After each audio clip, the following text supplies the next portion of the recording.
a little trend around the NFL with blitz percentages ticking up in red zone situations where defenses are blitzing a little bit more than their standard in the red zone. What's the advantage of blitzing in the red zone if you have a thought on that? My guess is there's a big concern about quarterbacks' mobility, and that's a good way to make sure that that doesn't beat you. Brandon, I know the personnel's different, but what are the characteristics of like a Ben Johnson offense when you're studying that and trying to figure out how to attack it? I think rhythm. They try to establish rhythm in the run game and in the passing game. They do a good job of marrying their run game to the pass game. They have an elite screen game, and I think it's an offense that really features the whole group of skill players. So makes everybody available to defend. So I think he's featured the quarterbacks, but I also think he's featured the O-line. Their O-line in Chicago is different than it was in Detroit and vice versa. Their skill group. So he's got a new quarterback that's young. Where when he was with Jared, Jared's a very experienced player. So I think he's doing a good job of featuring Caleb's strengths, and I think that they've improved every game throughout the season. What do you think you guys had a couple breaks in the back end, and when that happens, like, what is the process? So, like, coming back, cleaning it up, fixing it, and like, how do you guys approach that? Yeah, I mean, I think the big thing, we're trying to emphasize making the routine plays, routinely, and I think, we fell short of that on that first drive, both, on the first third down and then the play after, and I think afterwards it's just resetting and showing them guys, hey, this is just a routine plays that you guys have made consistently, and I think that was able to reset us and allow us to play, much better moving forward, and so. I think on that second drive, the third down penalty, again, we need to avoid those. That's been a theme that I think has disrupted our rhythm as a defense because I think we've been playing at a high level. But I think if we can make those routine plays early in the game and then avoid the third down fouls, then I think that we'll start much better.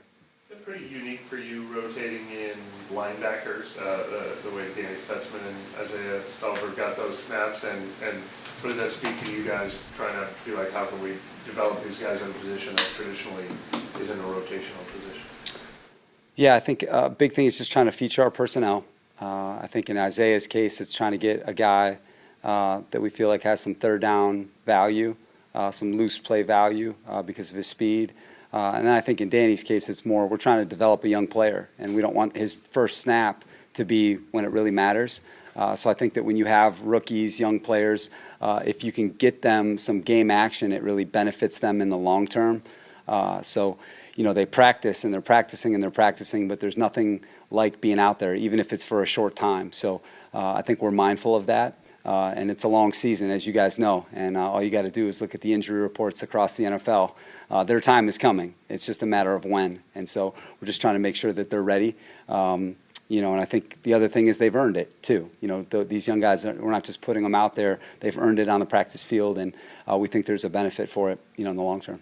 So a beneficial is like 6 reps for a player that hasn't gotten very many before. I think he only had 4 in that game. Yeah, I think huge confidence. I think if you asked him, he would probably say huge confidence. Just being out there in the fire of game action, being able to see it live, taking all your practice preparation and then making that a game reality, even if it is for a short sequence of plays.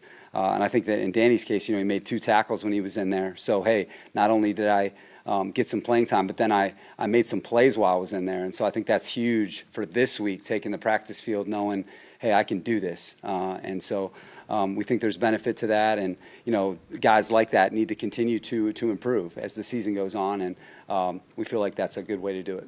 Were there any qualifying factors for being able to kind of designate this is the time to get Danny out on the field? Yeah, that's a great point, too. We really wanted to shoot for early in the game. So, designate, hey, the third series, you're going in. So that he isn't just ambushed about, hey, you're in. So, and the same thing for Pete, where Pete kind of knows, hey, we're going to get Danny a rack here. And then do the same thing in the second half where it's kind of predetermined. They do it a lot in basketball. And, I think that that's what we were after, is just to create some certainty so that both of them play well, and that we don't disrupt rhythm and flow.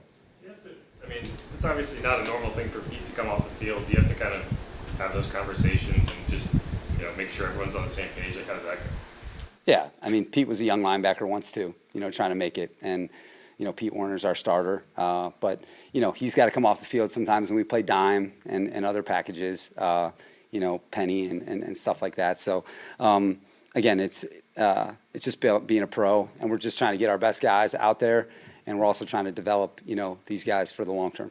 What stands out to you about sort of the growth of Caleb Williams now in his next year under Rick Johnson? Yeah, I just think confidence, timing, playmaking. It just increases the more you see it. So I think, his first game this year with Ben to last week against Washington, you can see a process of them getting to know each other and them trying to feature, Caleb's game. And then, he started a full season last year too, so you're seeing the benefit of experience too. So, he's a very talented player. He's made a bunch of big plays for them this year, and he's a big factor why they're 4-2.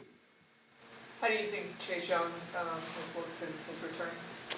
Yeah, I thought he got off to a good start in the game. I thought, there's going to be 6 weeks worth of rhythm disrupted for sure. So I think he got his legs underneath him as the game went. I thought he got into a good pass rush rhythm and had some quality pass rushes in the game.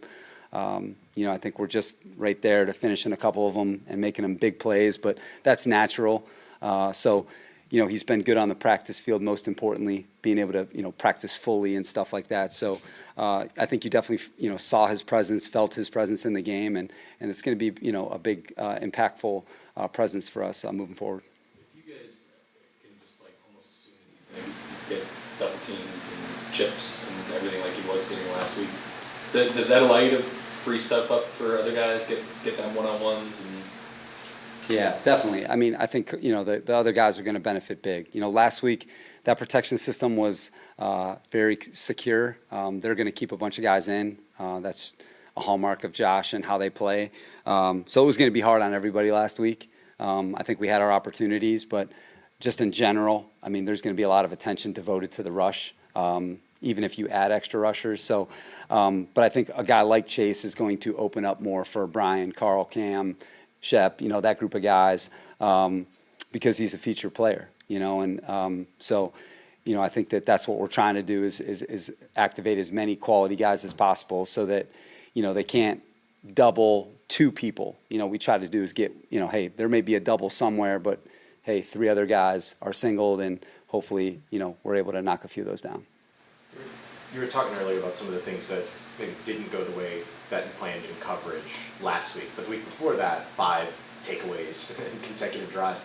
What's the process of making sure that no one's being overly reactionary inside of the building one way or another when you have 2 weeks like that?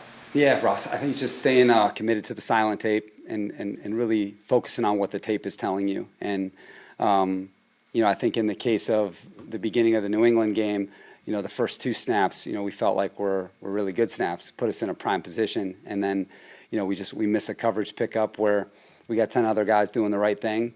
And then, the next play, hey, there's a consequence to being shallow in the post as a young player. And so just showing them that, hey, these are routine plays that we can make, guys. You've made them.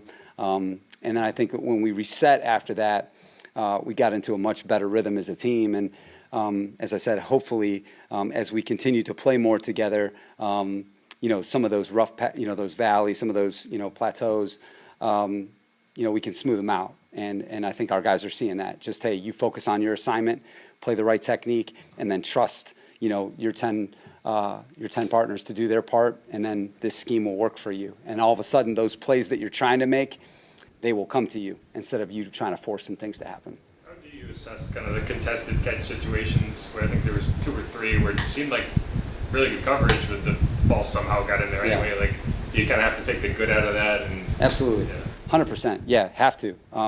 Those are the ones as a coach. It's, hey, keep it moving. Hey, I designed a play for a great jump shooter, and he didn't knock it down, but it was a clean look, right? You're going to be able to live with that, And I think that, Kool-Aid's, case, and even, a couple, Quincy and some of these guys, they're putting themselves in really good position, which is the hardest thing to do, is to put yourself in position to make the plays. And then now finishing those plays, that comes with confidence, right? And it comes with a little bit of preparation, a little bit more preparation and technique work on the field.